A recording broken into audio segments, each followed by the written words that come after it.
मारो राजस्थान में सबसे पहले बात 10 बजे की 5 बड़ी खबरों की कर लेते हैं। पहली बड़ी खबर जिस पर आज हमारी नजर रहने वाली है, भरतपुर में डॉक्टर दंपत्ति हत्याकांड की, जिसका मुख्य आरोपी करौली से गिरफ्तार कर लिया गया है। दूसरी बड़ी खबर मरुधरा में मिनी अनलॉक की, कल से मरुधरा अनलॉक हो रही है। तीसरी बड़ी खबर अनलॉक पर उठे सवाल की, आखिर अनलॉक कितना सही। चौथी बड़ी खबर मरुधरा में मरते कोरोना की सख्ती से केसों में कमी आ रही है। इसके साथ ही बात पांचवी बड़ी खबर, इंदिरा गांधी नहर में 60 दिनों की नहरबंदी के बाद हनुमानगढ़ में पानी आया तो घमासान शुरू हो गया। बात करेंगे, लेकिन इन सबसे पहले टॉप 10 कोरोना है।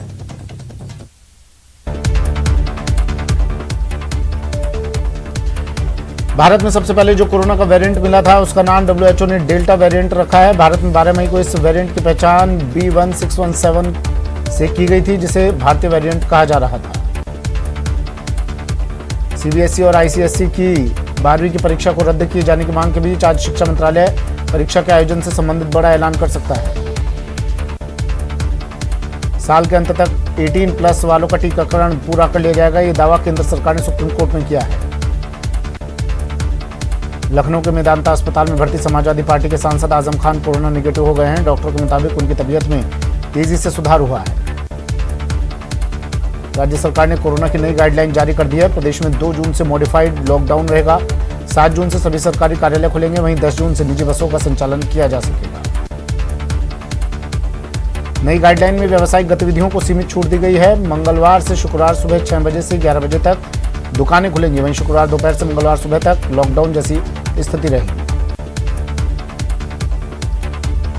मरुधरा में कोरोना की बेकाबू रफ्तार थम गई है। प्रदेश में बीते 24 घंटे में 1498 केस आए हैं और 68 लोगों की मौत हुई है, जबकि इस दौरान 8000 लोग रिकवर हुए हैं। जयपुर के रामगंज इलाके में उड़ी कोरोना गाइडलाइन की धज्जियां, जनाजे में उमड़े हजारों लोग। पुलिस ने एपिडेमिक एक्ट में दर्ज किया मामला।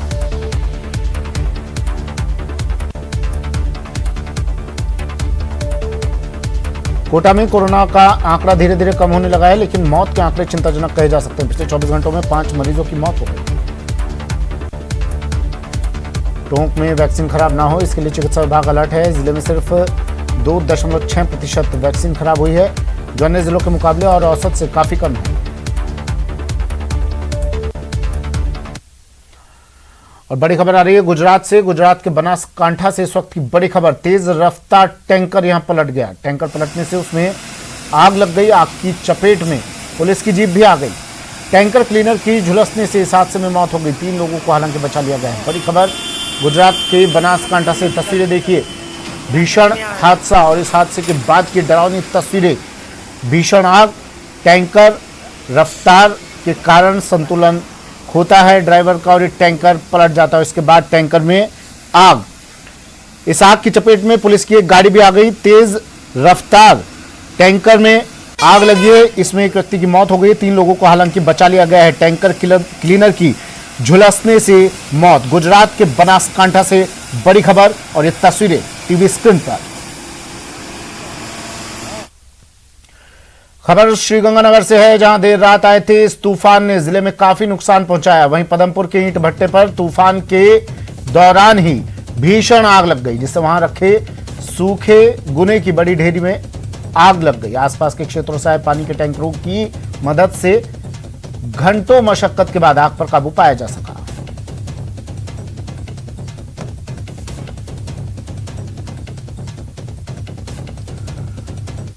खबर प्रतापगढ़ से है। नेशनल हाईवे 56 पर भीषण सड़क हादसा, 3 ट्रक आपस में भिड़े। हादसे में ट्रक चालक की मौके पर ही मौत। हादसे के बाद हाईवे पर लंबा जाम लग गया। अन्य घायलों को बांसवाड़ा रेफर कर दिया गया है।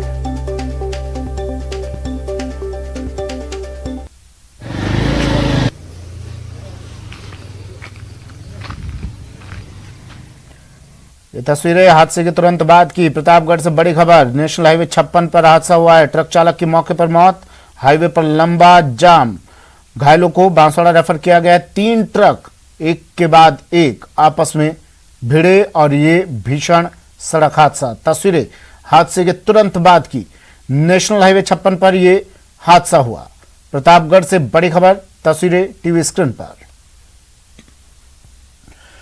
प्रतापगढ़ से सहयोगी चंचल सनाडे फोन लाइन पर जुड़ गए हैं। चंचल, किस तरह यह हादसा हुआ, क्या जानकारी?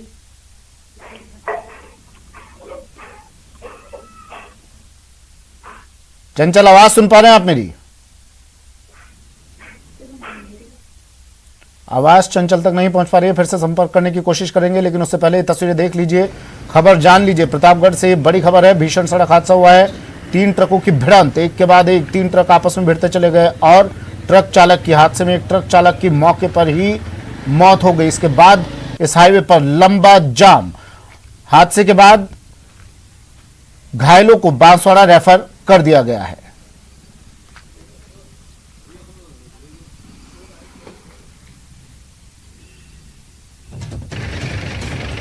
हादसे के कारणों का हालांकि फिलहाल खुलासा नहीं हो पाया है। रफ्तार वजह इस हादसे की बनी, या फिर ट्रैफिक नियमों का उल्लंघन बना, या फिर कुछ और।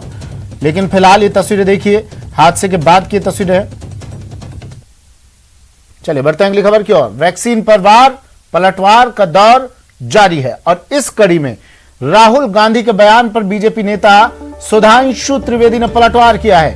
कहा कि रफाल उपकरणों की मूल्य गणना करने में सक्षम माता के मेधावी पुत्र भारत माता को 2 अरब से अधिक वैक्सीन चाहिए।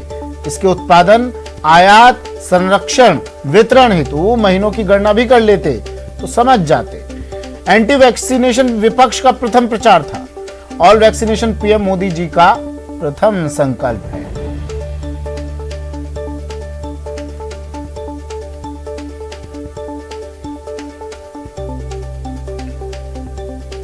राहुल गांधी का बयान, और इस बयान के बाद अब राजनीति गर्मा गई है। सुधांशु त्रिवेदी ने, बीजेपी नेता सुधांशु त्रिवेदी ने पलटवार किया, ट्वीट किया उन्होंने।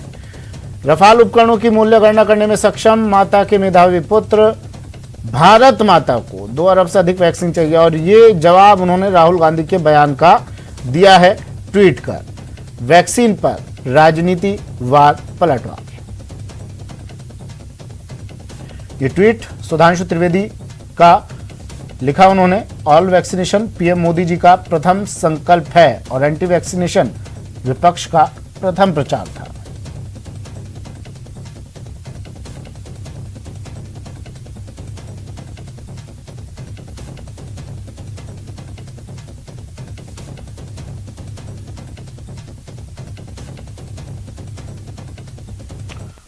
भरतपुर से बड़ी खबर आ रही है इस वक्त की। डॉक्टर दंपत्ति हत्याकांड में अपडेट, मुख्य आरोपी महेश को गिरफ्तार कर लिया गया है। करौली पुलिस को बड़ी सफलता मिली है। रात भर चला था पुलिस का सर्च अभियान।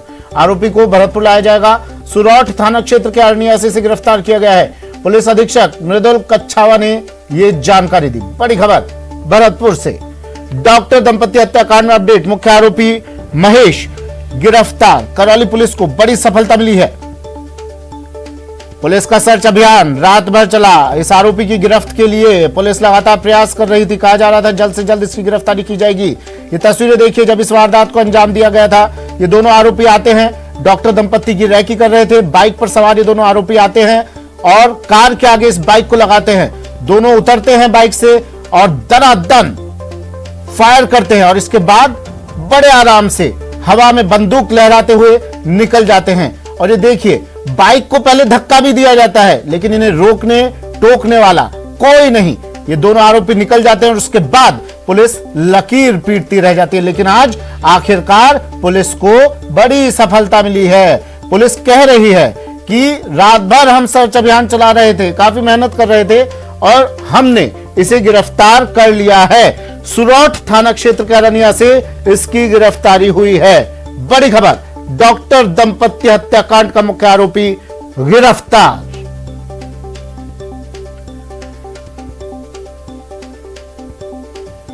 करौली से धर्मेंद्र मेरे सहयोगी हमारे साथ फोन लाइन पर जुड़ गए हैं। धर्मेंद्र, एक बात साफ कीजिए, गिरफ्तार किया गया है या फिर सरेंडर किया है? देखिए अभी पुलिस ने केवल गिरफ्तारी को जो है जाहिर किया है, लेकिन अभी जब प्रेस कॉन्फ्रेंस होगी इसी में ये साफ खुलासा हो पाएगा कि इसको गिरफ्तार किया है या इसने सरेंडर किया है। लेकिन ये तय है कि इसको देर रात जैसी पुलिस को सूचना मिली, क्षेत्र में नाकाबंदी की गई और सूरत के अरनिया क्षेत्र से इसको पुलिस ने गिरफ्तार किया है।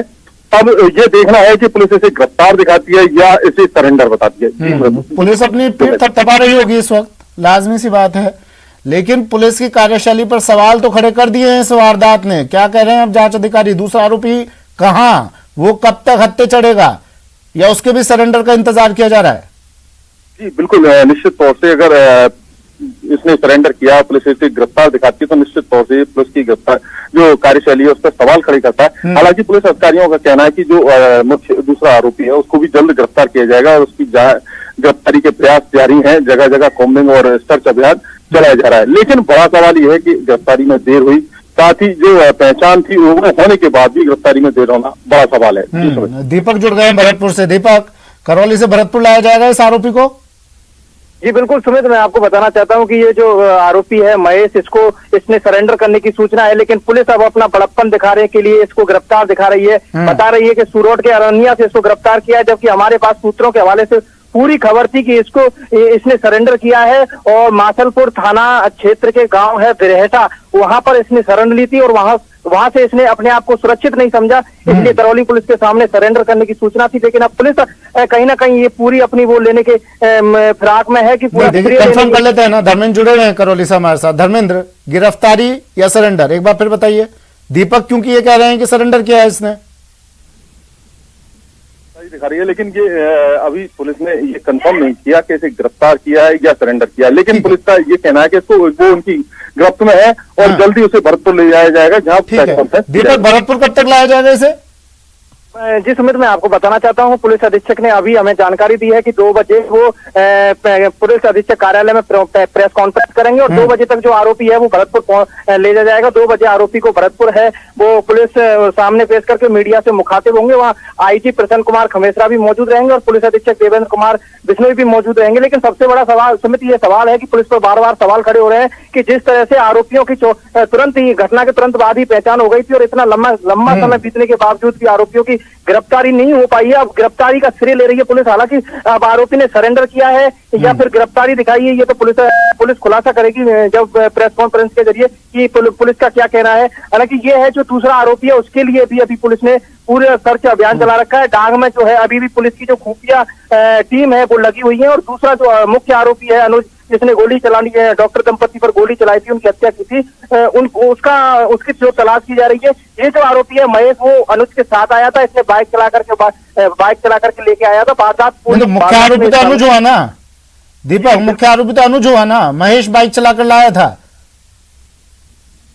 जी बिल्कुल, मुख्य आरोपी गिरफ्त से बाहर है। मुख्य आरोपी गिरफ्त से बाहर है और पुलिस जो महेश है, पुलिस ने कहीं ना कहीं दबाव बनाया था। करीब 300 जवानों के साथ में पुलिस अधीक्षक धौलपुर और पुलिस अधीक्षक भरतपुर ने जो डांग क्षेत्र है, गढ़ीवाजना थाना क्षेत्र के सिंगरावली, जेसोरा, आधा दर्जन से अधिक जो गांव है वहां पर दबिश दी थी और दबिश के बाद में वहां सर्च ऑपरेशन चलाया था, जिससे कहीं ना कहीं जो है वो आरोपियों पर दबाव बनाया गया था कि जिससे दबाव से या तो वो अपने आप को सरेंडर करें या फिर उनकी गिरफ्तारी दिखाएं। लेकिन उन पर आरोपियों पर दबाव बना है, उससे कहीं ना कहीं जो महेश है आरोपी है उसने सरेंडर किया है। अब पुलिस है उसको सरेंडर ना दिखा करके अब गिरफ्तारी दिखा रही है, तो ये कहीं ना कहीं पुलिस पर सवाल खड़े हो रहे हैं। एक तो 84 घंटे के बाद में चलिए ठीक है, क्रेडिट आप ले लीजिए, लेकिन हमें ये बताइए दूसरा आरोपी जो मुख्य अभियुक्त है उसकी गिरफ्तारी साहब कब करेंगे आप? इसको अगर आपने गिरफ्तार किया है तो मुख्य आरोपी क्यों अब तक आपके गिरफ्तारी से, आपके कब्जे से बाहर है? देखिए सुमित, बिल्कुल इस बात को लेकर के हमारी पुलिस अधीक्षक से बात हुई तो उन्होंने कहा था कि हमारी जो टीम है वो लगी हुई है, दूसरे आरोपी को भी हम जल्द गिरफ्तार कर लेंगे। लेकिन कहीं ना कहीं ये जो महेश अभी जो इसको गिरफ्तार किया है तो इससे कड़ी पूछताछ की जाएगी। उस आरोपी के बारे में, मुख्य आरोपी जो अनुज है उसके बारे में पूछताछ की जाएगी कि वो कहाँ है। ठीक है, आखिरी सवाल धर्मेंद्र, क्या कुछ इसने अब तक पूछताछ में बताया है महेश ने? कहाँ छुपा हुआ था ये? और दूसरा आरोपी जो मुख्य अभियुक्त है, मुख्य आरोपी जो है, उसके बारे में कोई सुराग? ये देखिए, ये मासुलपुर क्षेत्र के बिरहेटी गांव में शरण लिया होता। हालांकि पुलिस ने अभी पूछताछ में जो खुलासे हुए हैं, जो पूछताछ हुई है उसका खुलासा तो नहीं किया है। लेकिन पुलिस का जो कहना है वो ये है कि जल्दी जो दूसरा आरोपी है, जो मुख्य आरोपी है, उसको शीघ्र गिरफ्तार कर लिया जाएगा। ठीक है जी सुमित, ठीक है, शुक्रिया धर्मेंद्र, शुक्रिया दीपक आपका भी तमाम जानकारी के लिए। तो बड़ी खबर है, डॉक्टर दंपति हत्याकांड में एक आरोपी महेश को गिरफ्तार कर लिया गया है। 2 आरोपी आपको टीवी स्क्रीन पर दिखाई दे रहे थे, बाइक चलाकर ला रहे थे, जो बाइक चला रहा था उसे गिरफ्तार कर लिया है। और जो मुख्य आरोपी है जिसने गोली मारी दोनों डॉक्टर दंपति को, जिसने मर्डर की इस वारदात को अंजाम दिया, वो अभी पुलिस गिरफ्त से बाहर है। बढ़ते हैं अगली खबर की ओर। खबर राजसमंद से। राजसमंद में 2 की मौत, कुएं में गिरकर 2 लोगों की मौत हो गई। बड़ी खबर राजसमंद से। कुएं में 3 साल का बच्चा गिर गया। मासूम को बचाने के लिए उसकी मां भी कुएं में कूद गई। कुएं में डूबने से दोनों की मौत। बड़ी खबर राजसमंद से।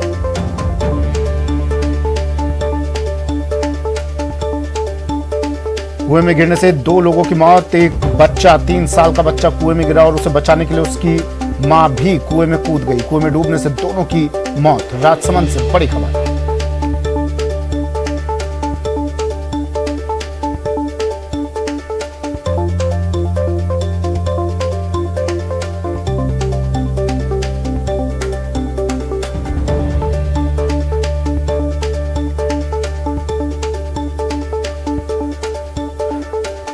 राजसमंद से खबर है, 3 साल का बच्चा कुएं में गिरा। जो शुरुआती जानकारी मिल रही है, खेलते वक्त यह हादसा हुआ। जैसे ही उसकी मां को पता चला, उसकी मां भी उसे बचाने के लिए कुएं में कूद गई, जिससे दोनों की मौत।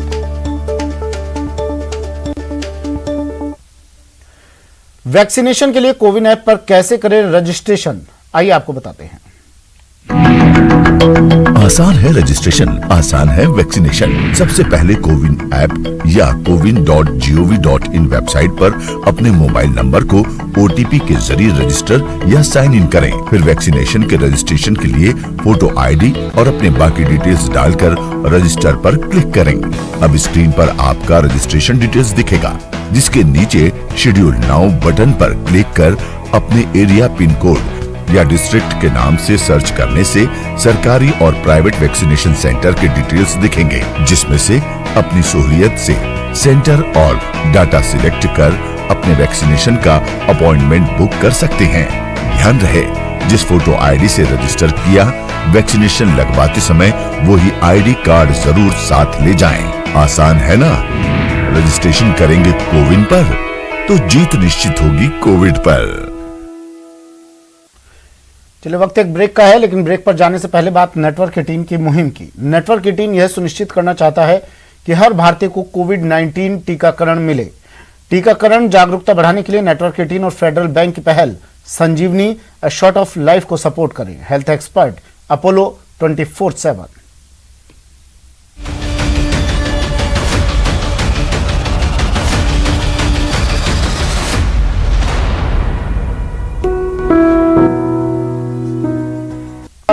खबर डूंगरपुर से। डूंगरपुर में शराब तस्करी, हाईवे पर अनूठे तरीके से तस्करी की जा रही है। पीपो में बोतल रखकर ये लोग तस्करी कर रहे थे। बिछीवाड़ा पुलिस ने ये कार्रवाई की। रतनपुर बॉर्डर पर शराब से भरा हुआ ट्रक पकड़ा है। ट्रक में 115 पीपो में 735 शराब की बोतलें भरी हुई थी।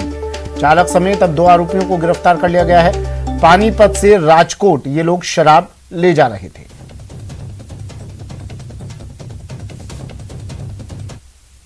बीती रात को पुलिस थाना बिछवाड़ा द्वारा रतनपुर चौकी के ऊपर अवैध शराब के खिलाफ कार्रवाई की गई।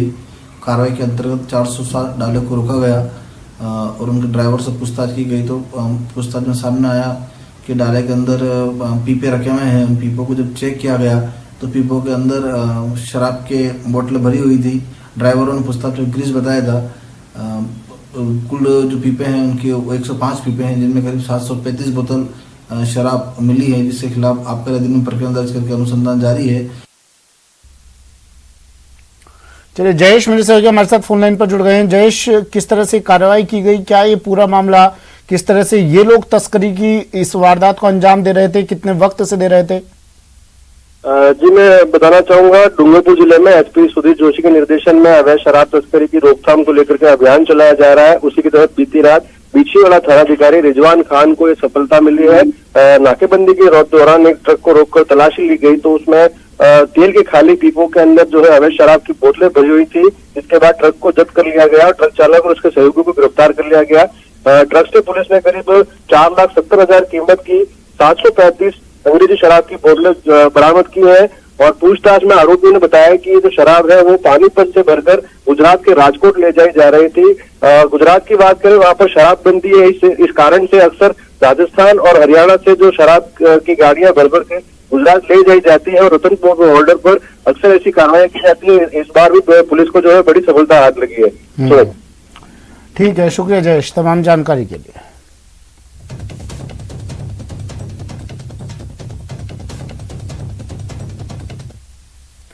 एक और बड़ी खबर आ रही है। अजमेर पुलिस को बड़ी सफलता मिली है। 2 थाना पुलिस की बड़ी कार्रवाई, नशीली दवाओं का पकड़ा जखीरा। 110 नशीली दवाइयों की पेटियां बरामद की गई हैं। 3 आरोपियों को हिरासत में लिया गया है। बड़ी खबर, अजमेर पुलिस को मिली बड़ी सफलता। 2 थाना पुलिस की संयुक्त कार्रवाई, नशीली दवाइयों का पकड़ा जखीरा। 110 नशीली दवाइयों की पेटियां बरामद, 3 आरोपी हिरासत में।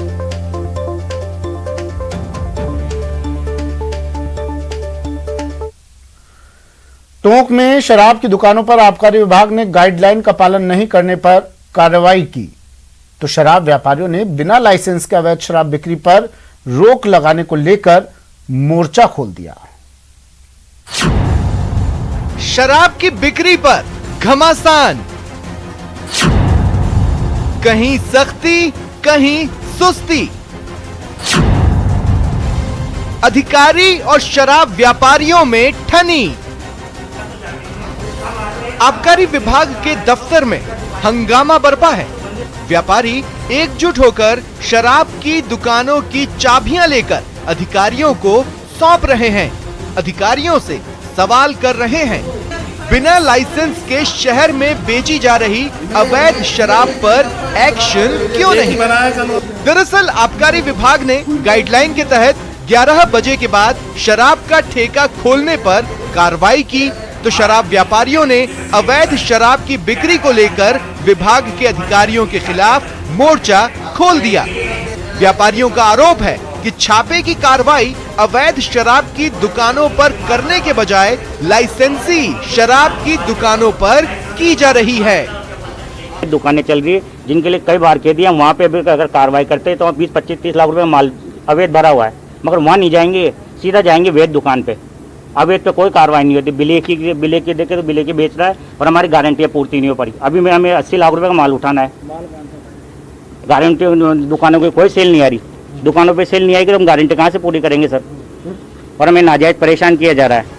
तो वहीं आबकारी विभाग के अधिकारियों का कहना है कि जो भी गाइडलाइंस का उल्लंघन कर रहे हैं उनके खिलाफ कार्रवाई की जा रही है। 11 बजे बाद जो भी शराब बेचता सब पे कार्रवाई होती है, क्योंकि स्टेट गवर्नमेंट की यही गाइडलाइन है। 11 बजे बाद जो भी बेचता है उस पर कार्रवाई होती है। ये उनकी इच्छा है कि माल उठाएंगे कि नहीं उठाएंगे, नहीं उठाएंगे तो बकाया वसूल की जाएगी। अब यहाँ 11 बजे के बाद में जिन जिन दुकानों से सेल हुई है, जिनसे बिक्रियाँ कर रहे हैं, उनके खिलाफ अगर हम हमारा राजकार्य कर रहे हैं, केस बना रहे हैं, इनसे ये हमसे नाराज हो रहे हैं और कह रहे हैं कि हम दुकानें नहीं चलाएंगे, तो हम अपना राजकार्य कर रहे हैं। जबकि अधिकारियों को शराब व्यापारियों ने शहर के अवैध शराब की दुकानों की पूरी लिस्ट थमा दी है। इसको लेकर कार्रवाई करने की बात कही जा रही है। शिकायतें हमें प्राप्त हो रही हैं, हम उनमें रेडग्रस्त कर रहे हैं। अगर कोई अवैध बेच रहा है तो हम उनके केस बना रहे हैं और भविष्य में भी ये जारी रहेगी। अगर कोई सूचना हमारे पास आ रही है, चाहे जिला प्रशासन से आ रही है, चाहे लाइसेंस ही हमें दे रहा है कि अवैध कहीं बिक रहा है, चाहे दुकानों से माल बिक रहा है, तो हम नियमानुसार कार्रवाई कर रहे हैं। भले ही विभाग के अधिकारी गाइडलाइन का पालन नहीं करने वाले शराब व्यापारियों के खिलाफ एक्शन लेकर अपना फर्ज निभा रहे हैं, लेकिन बड़ा सवाल ये कि अवैध शराब की दुकानों पर कार्रवाई क्यों नहीं की जा रही। न्यूज़ 18 राजस्थान के लिए टोंक से दौलत पारीख की रिपोर्ट। चलिए वक्त एक ब्रेक का है। ब्रेक के बाद बात कल से लॉकडाउन में मिलने वाली राहत।